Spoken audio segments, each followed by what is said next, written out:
Deuxième truc, c'est que lorsque tu vas disparaître, tu ne vas pas disparaître tout simplement de sa vie. Non, tu vas disparaître tout simplement pour tout le monde. Tu vas disparaître des réseaux sociaux. Tu vas faire en sorte de rester un petit peu dans cette chambre hyperbolique comme Vegeta et Son Goku avant un grand combat pour que tu puisses avoir des habitudes très très strictes, pour que tu ne puisses pas avoir de l'influence d'autres personnes, pour que tu ne puisses pas avoir le jugement sur ce que tu fais, pour que tu puisses faire tout simplement ce que tu veux, quand tu veux et surtout pour le meilleur de toi-même.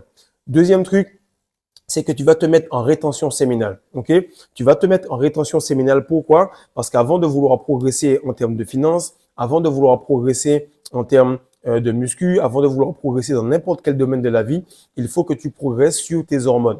Si tu prends par exemple une prise de sang de quelqu'un qui est dépressif, tu verras qu'il a un problème au niveau de ses hormones, au niveau de ses nutriments. Et ce qui se passe, c'est que la plupart des gars, ils finissent dans une relation fatigués, dépressifs ou bien complètement amoindris physiquement parce que hormonalement, ça ne va pas. Donc là, tu vas te retenir.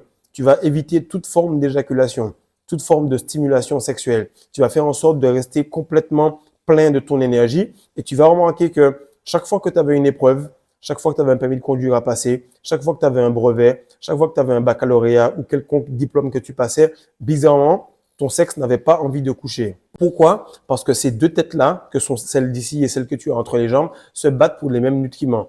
Et pour cela, il faut que tu laisses le temps à ton cerveau d'avoir les nutriments pour qu'il puisse te guérir, pour qu'il puisse te remettre un petit peu dans cette joie, pour qu'il puisse te redonner un petit peu cette joie de vie.